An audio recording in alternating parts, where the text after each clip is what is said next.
Arabs and Jews, Arabs and Jews, people that own real estate and people that sell diamonds, Arabs and Jews, Arabs and Jews, they don't get along, but they're not cops and firefighters, Arabs and Jews, Arabs and Jews, they're not pigs with flesh diseases like my Irish pig family. I will work for a Persian or a Jew. Arabs and Jews, Beverly Hills, tan or pale, I don't care, kind of cold. Do business with their family. If you fuck them over, you're getting sued. I love Arabs and Jews. I wish I was an Arab or a Jew. I hate Italians too, but I'm not one of those sauce monkeys. Are we supposed to pretend she's not fat?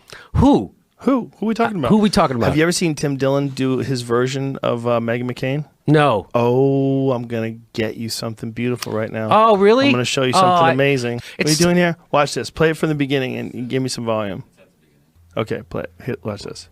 This is Tim Dillon. Before my father died, I had a baby with him, and it will be raised in captivity. It'll be raised privately to be the greatest politician that has ever lived. My name is Meghan McCain, and I'm on a news show called The View. And Donald Trump, that fucking riverboat casino captain, is talking shit about my father again. My father was tortured for 100 years for this fucking country, and he came back and he started 7 wars because he's a gentleman. Fuck you, Trump. I'm gonna wear my father's skin mask, and I'm gonna primary Trump from the right. Come on The View, bitch. If you're that tough, come on The View. You want it, Alessandra Ocasio-Cortez? You want this shit? You wanna fuck these tits, Trump? You wanna fuck these tits? No, you don't. You wanna suck cock. But I won't fuck you because the only person I'll fuck is Daddy. I'll fuck his corpse. I'll fuck Daddy's corpse. That is... He's the best. That impression. I had a baby. Raise it in captivity. Raise it in captivity. He's an animal. Wow, who is that? Tim Dillon. Oh, that's funny. Where's Hilarious he from? comic. He's a New York guy. He's out here now. I love guys like him. That to me there's not a fucking filter to be found. Not a filter to be found. He's just... He's got a hair. Oh, yeah. And he's gay, too. So he's got yeah. So he's got like a free pass to get wild. I'm going to take my mask down, but don't tell anybody. The Bill and Melinda Gates Foundation is extremely grateful that you and your household has decided to participate in our trial. Halloween is our favorite holiday. There are so many little lab rats running around. We are excited to present children with the greatest Halloween candy of all, survival. That's right, we've got the juice, baby. We've worked long and hard, several weeks, on this experimental vaccine, and we are super excited about it. Now you're saying, maybe the children get a little nervous. Kids don't like needles. Well, that's true. Just like there are tricks to get children to eat their vegetables, there are tricks to get them to be responsible citizens. I'm gonna show you one right now. So look at this. It's a bowl of candy. Is it? Or is it the end of COVID? That's right, kids. Just put your little paws in there and grab all you can. Bill and Melinda are so excited about the future that they couldn't be here today. They're in an undisclosed location preparing to go to space. But they have left you in good hands. Here at the Gates Foundation, we realize that some of you are so excited about the future, we're gonna have to put you in restraints. But we'll do that for you.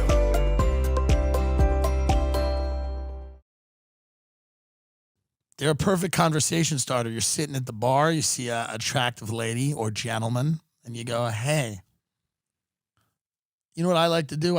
You know how I like to start a conversation? I go, look at my watch. Look at my watch. Let's do it. We're on a date right now. Okay. I've got a Vincero. I go, this is how I would start if we're having a date. Okay. Not a date. We're at a bar. Oh, okay. You know what I mean? Gotcha. I'm a virile, red-blooded American male, and you are a beautiful woman. Okay. Ready? Mm-hmm. Hey, look at my watch. Wow, that's really nice. It's a Vincetto watch. Look at it. Wow, it's a nice. Do you want to take a photo of it? No, I'm good, I think. This watch is stylish and bold, wouldn't you say? I guess, yeah, it's a nice watch, man. It is a nice watch. It's a beautiful watch. It's got over 23,000 5-star reviews on their website. Go and read for them yourself. What are you doing in town? Oh, there's a conference for. Keep looking at it. Oh, please keep looking at it while you speak. You have it. It's I'm in a town for a conference. It's a dentist. It's a dentist conference. We're all getting together for the. Do I have to keep looking at the watch? I would prefer it. Yes. We're staying at the hotel downtown. We're staying at the Ace, and this is making me really uncomfortable that I just have to keep. It's only making you uncomfortable because you don't have a Vincero. I have more watches in my hotel room. Would you like to go and see them? Yeah. See? Works. That's the way she said, yeah, like, yeah. I feel like there are people that don't understand how much Magic Spoon has changed my life. You know, before Magic Spoon cereal, I was a cannibal. I've never even told you this. I didn't know that. I used to eat people. I would eat the skin of a person. I would cook it and eat it. And it's uncomfortable to discuss this. And a few of those people I killed, hookers and truckers, and I would cook them. And I would eat their flesh, which was keto, technically. Maybe not. I think it was. Some of them had sugar in their blood, probably. But when I tried Magic Spoon cereal, I stopped doing that. I stopped murdering whores and eating them. And I started eating Magic Spoon cereal. And I went to the police and I confessed. And they refused to put me in jail because they said, hey, white guy. That's what they called me. I said, I just killed a bunch of whores and ate them. They said, hey, white guy, we all have moments in our life we're not proud of. They said, what made you stop that? I said, I'm eating a keto cereal, very low in sugar. And I shared it with them. We all ate Magic Spoon cereal. And they helped me. Magic Spoon cereal is the official cereal of the police. So if you support the cops, support Magic Spoon cereal. A dollar from every box of Magic Spoon cereal is donated to Derek Chauvin's legal fund.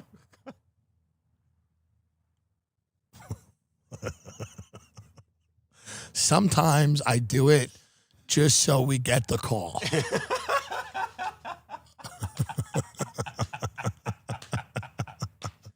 Because sometimes we're bored. Yeah. Airbnb is really disrupting real estate. And I know a lot about real estate. I just did a little fake business. Now, you know that I do this. A lot of the audience don't know that I do. I do fake business. I call up realtors all day when I'm bored, and I pretend I'm a realtor and that my client is very interested in their property, and I ask them lots of questions about their property. I just did it with a commercial property on Palm Canyon Drive. I said, hey, this is Tim. I have a client of investor that's really interested in the property. What are we looking at per square foot? And what are some of the local restrictions we should know about?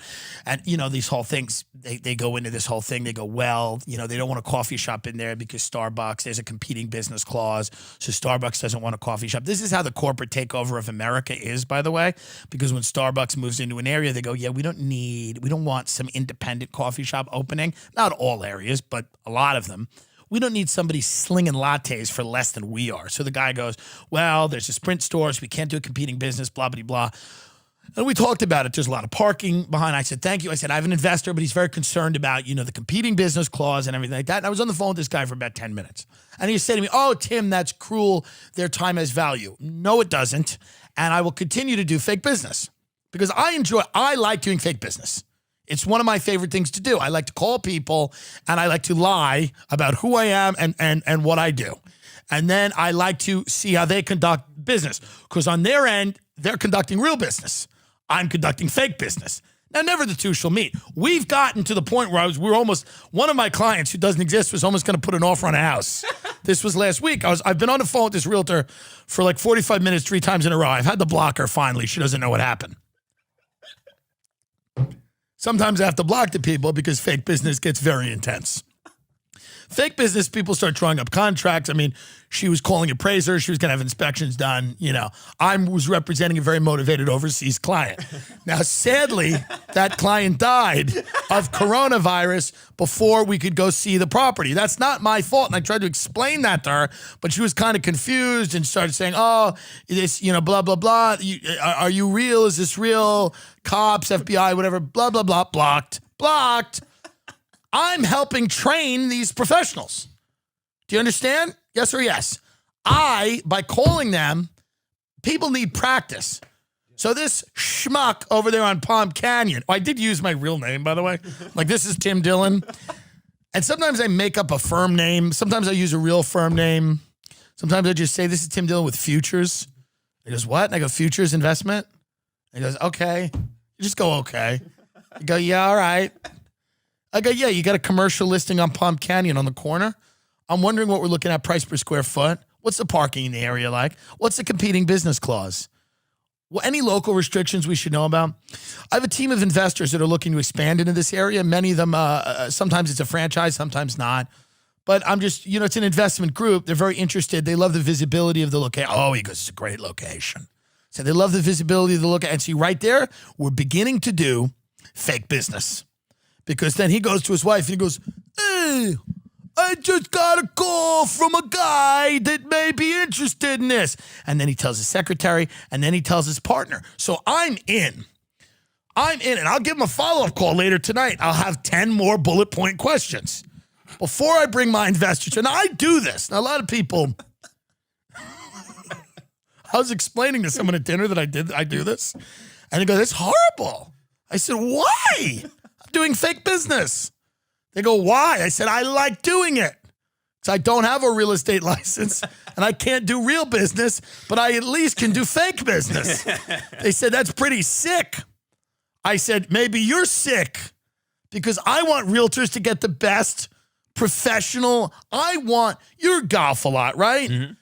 When you golf every day, are you better at it? Yes, absolutely. Now that doesn't matter. Now, even that includes going to a driving range. Sure. Right. Correct. Right. Sometimes I see golfers swing clubs in their backyard. Mm-hmm. Helps. Doesn't matter if it's real or fake. What matters is that this guy's going through the next guy to call him might be real. But I'm going to beat that guy out. I'm going to do a competitive offer because I conduct fake business well. And many people don't. A lot of people do things. People go on fake diets. I've done a ton of them. People do all kinds of things that aren't real. People are fake comedians. Mm-hmm. They pretend to be a comedian for a decade and impoverish themselves and live on a floor and walk dogs. Fine. That's all. When you go home to your family for Thanksgiving and you go, I'm a comedian, they're eating and they're like, no, you're not. You're a pretend comedian. You're a fake comedian. Right. I am a fake real estate investor, and I will continue to do fake business. So if you get a call from a guy that sounds like me, just be forewarned. The deal's not closing. I have an interest in presenting myself. I have a lot of clients when I do fake business. They're very busy. Many of them are overseas. They cannot handle. I mean, we should probably get the phone, do a little fake business right now. Maybe we get our phone. Can you get the phone? Let's do a little fake business. Because I don't think people understand what I bring to the table and how good I really am. Is that my phone? Yeah. Let me call this guy back. How do we get him in the Roadcaster? Is he in the Roadcaster?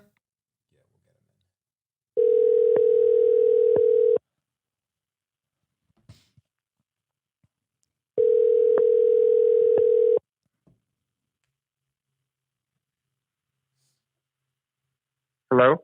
Hey, Adam, Tim Dillon, how are you? We spoke about the property on Palm Canyon a few minutes ago. Yeah, hey, Tim. How's it going? Good, buddy. How are you? I wanted to know if there's a list of the competing clause. My client's asking me if there's a list of businesses, whether it's Starbucks, Sprint, things like that, that we could kind of figure out what the restrictions are, just so I could kind of email that to them, because he wants to show it to his investors, if that's possible. Also, is there a way they can get out to see the property maybe later in the week? Yeah. I live about 4 minutes from it, so not too difficult. That and I will just go to the center right now and send you a quick list of all of the businesses that are in there already. I would appreciate that. Let me ask you a question too. How long has this property been on the market? I haven't looked it up yet. Yeah, I've been marketing it for maybe, I think I just signed it like right when COVID hit, and then I delayed it for like 2 or 3 months. So I'd say maybe like 2 or 3 months now. Okay, and before you had it, was it sitting there for a while or no? They always like to know these things. Yeah, I know Banner Mattress was there up until recently. Okay. I know there's a mattress firm like right across the street. Yeah, I saw that. Would this be a 5-year lease, or what are they looking for in terms of commitment? Yeah, it really just depends on the tenant and the rate, things like that. Obviously, the longer the commitment, the better we can do on the rate. I think they're open right now. Okay, and I imagine minimum 5 years. I imagine they're open to some form of negotiation given the climate. Of course. Okay. Well, I appreciate that. We're here to do deals. Yeah, me too. But I mean, me too. It's a little wild out there, Are you guys mainly commercial? Or you do any residential? I do a bit of both. Okay, good. Yeah, you got to be kind of a generalist out here. So. I agree. Yeah, a lot of people are starting to get interested in this area, and I think it's because LA's had a lot of problems, and a lot of my clients. I do business primarily in Los Angeles, and a lot of people are starting to look at this area, and a lot of them are excited about maybe jumping into something here. Because the high season, I imagine it's January through June.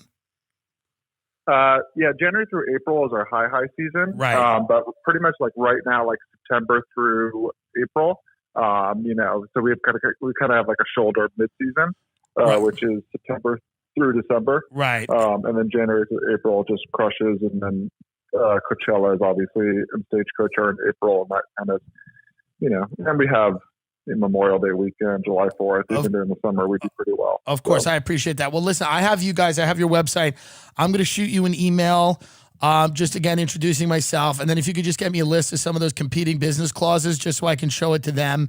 And hopefully they'll get out to see it sometime next week. They're super interested. One of them lives out here in Rancho, and they pass it all the time. So they had me just kind of reach out to you and see what was going on. But they're pretty motivated. And again, I think it's all about, how restrictive those clauses are.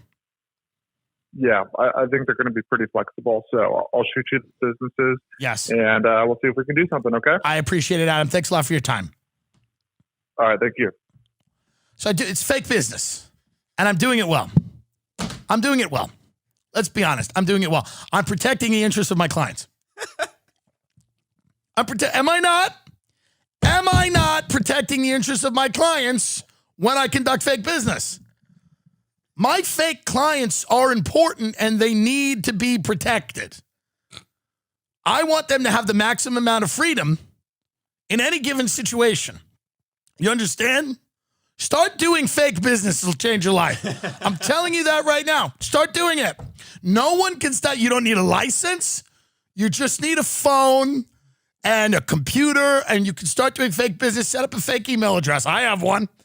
Start doing fake business right now. It's the gateway to real business. Are you bored? Are you sitting around at home? You don't know what to do? Build a fake empire of whatever business you choose. You don't need any type of license to do this. You can just call people and be the person you've always been meant to be. I think I've always meant to be sort of a rainmaker, putting together deals, guy with a six-pack and a huge cock, fucking people of every gender, doesn't matter, maybe connected to intelligence, maybe not, power broker type of guy. And that's what now, of course, I'm not that. I'm negotiating commercial real estate mattress transactions in Rancho Mirage. It doesn't always, fake business doesn't always work out the way you want it to. I want it to be fake CIA. I can't do that. But I'm a fake realtor in the fucking desert. Even your fake life will not be as great. You see? Even in my pretend life, I'm just a shitty realtor looking to sniff out a buck. But I know who I am. I know who I am in my real life and my fake life, and that's what's the most important thing. Set the expectations for your fake business high but reasonable. This is my advice to you. Gary Vaynerchuk tells you to start a real business. Oh, I say no. I say start a fake one. Start a pretend business. You can do everything that you will do in a real business. There's much less risk. Sure, these people get upset after a while after you've called them 17 or 18 times. You have to make up stories about what happened to your investor, why he didn't show up to the showing, you were in the hospital. It's easy to do.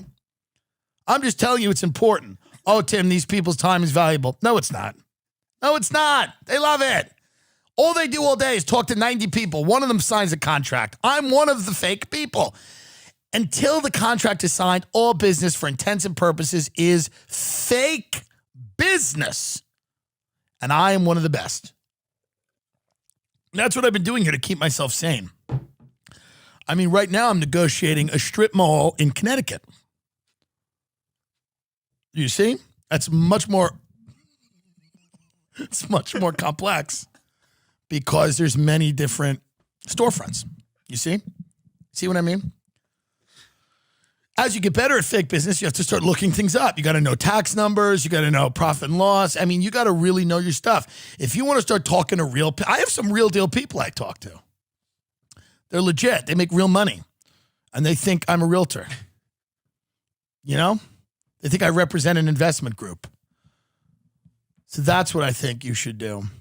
If I had to choose how you spend your time, it would be that. Ridge Wallet is a spectacular way to pare down a lot of the unnecessary shit you keep in your wallet all the time. I'm telling you, I don't know how else to advertise this wallet. I don't know. I'll tell you a story that might drive home the fact.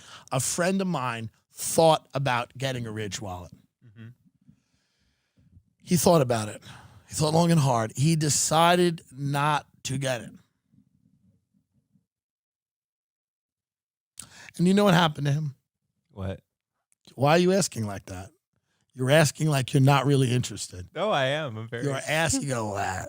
You're asking like you're not interested in what happened to my friend when he made the tragic mistake of not getting a Ridge Wallet.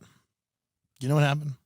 What happened to him? His children, and this is in the news, you can look it up, his own children killed him. Do you know how old they were? How old? 2 and 4.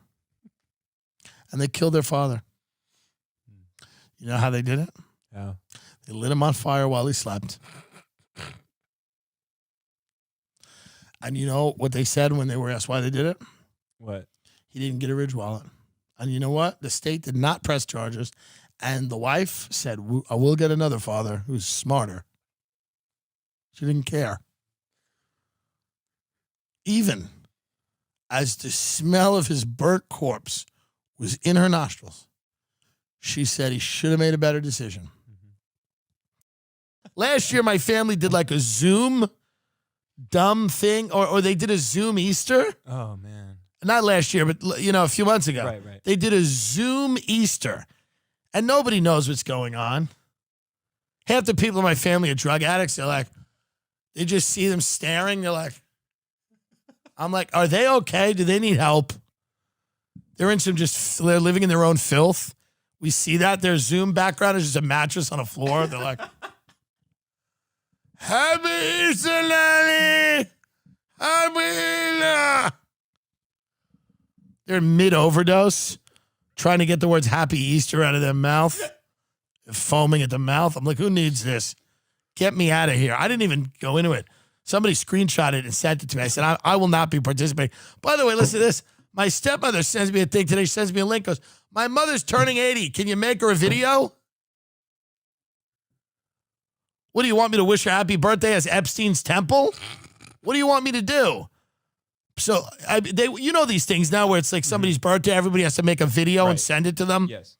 Hi, thinking of you. Wish we could be there. So I just, I have my glasses on. I'm like, hey, Dorothea, we love you. Stay strong. I said, stay strong. Like the woman has cancer. Right. It's just her birthday. My black glasses on. I'm like, Dorothea, I love you. Stay strong. Better days ahead. This is what I say. I don't even realize what I'm saying. I go, stay strong. Like literally she got diagnosed with a disease. I'm just wishing her happy birthday. She's actually in great health. Probably in much better health than me. Imagine that a fat guy telling you to stay strong. Right. Like I look like I'm literally dead and I'm like, Dorothea, stay strong. Better days ahead. I go, better days ahead. And then I go, stay safe. And then I swear to God, I go like this. I go, see you on the other end. And then I finally say, happy birthday. It's the most cryptic and disturbing message. I didn't know what to say. And then I'm like, done. And then I just hit send because I didn't want to edit it. Right. So literally the whole video is, hey, Dorothea, stay strong. Better days ahead. I'll see you on the other end. Out. And then probably cuts to somebody who's like, happy birthday. We love you. And it's literally sandwiched in between two peppy happy birthdays. It's like, happy birthday to you. And then they cut to me and I'm like, Dorothea, stay strong. When I make it, I'll send word for you. Stay safe. Better days ahead. Just in black glasses. And then it cuts to somebody being like, happy birthday. How old are you now? I look like I'm in a safe house. I'm just laying on my bed like this top. Uh-huh. Hey. Happy birthday. I can barely breathe. I think I have COVID. I'm like, happy birthday. I smoked too many cigarettes last night. I'm like, happy birthday. Stay safe. Better days ahead. Hope to see you on the other side. It's just the darkest. And you're wearing sunglasses? I'm wearing black sunglasses because I was outside in the pool. And then I get this message like, hey, you gotta wish this woman happy birthday because she gives a fuck. They asked a couple of my cousins who are on heroin. They're on smack. They've met it twice. When you have a divorced family, nobody knows who anyone else is.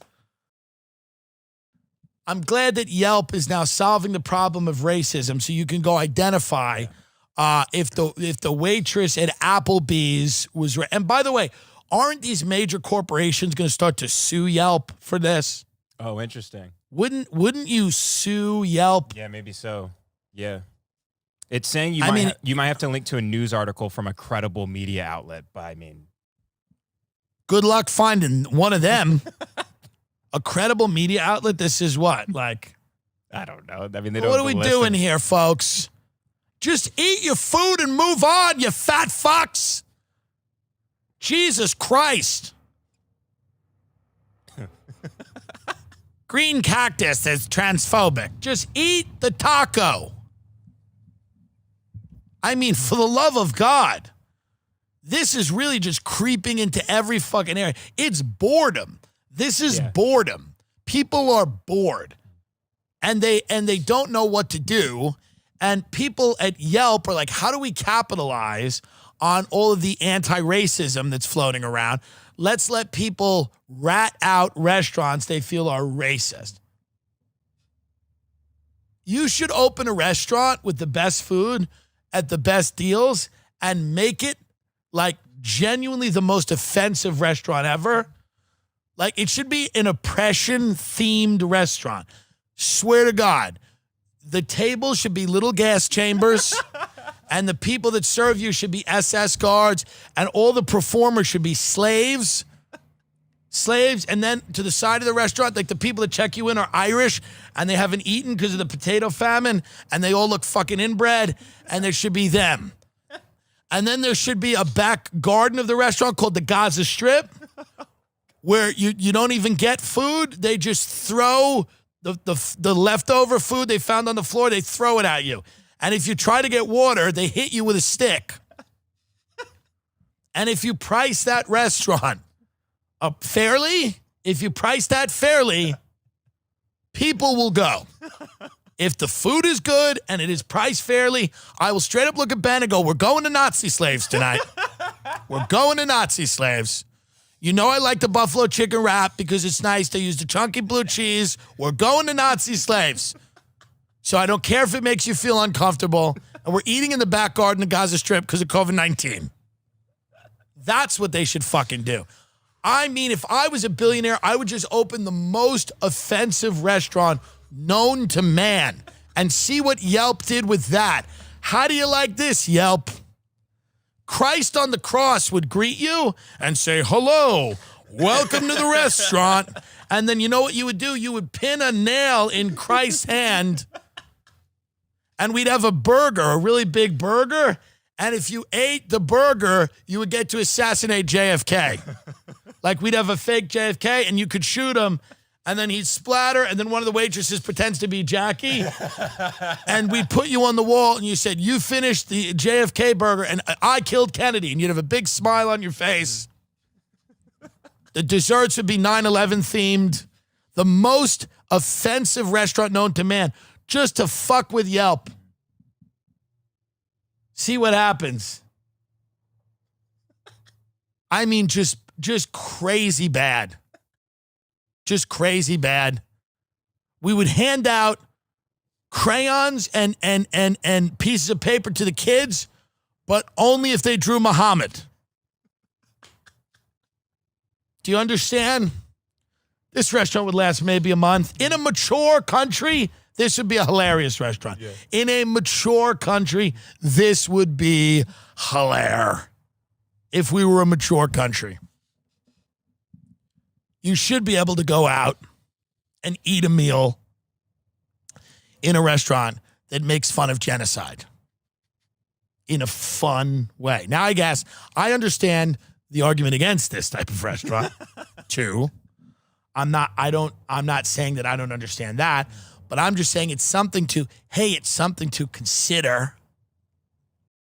Okay, as the only gal on the panel who held up a Boston market this weekend, I'm going to talk a little bit about guns, okay? A lot of people in the media have never shot a gun, and they've certainly never masturbated with one. They have no idea what the fuck they're talking about. Beto O'Rourke, my gun's not for sale, but my pussy is. And the price is P.F. Chang's. My father and his friends used to hunt me in the backyard. I would run around and they'd shoot at me. And my father said, if we hit her, the only thing that's going to come out is whipped cream. He was hilarious. The AR-15 is the most popular gun in America, and it's the only thing that's ever made me come. I like guns, and I put them in my pussy. You don't tell me what guns I can own or what people I can own. My father was tortured. He'd never deny anyone else's right to kill. The only one who can take my guns away is Daddy. If Joe Biden tries to take my guns, I will fuck him right out of my house. Uncle Joe, respect me. My mother used to say to me, Megan, you should look more like an AR-15, skinny. And now I have 7 personal trainers and 3 of them have killed themselves. I killed Jeffrey Epstein.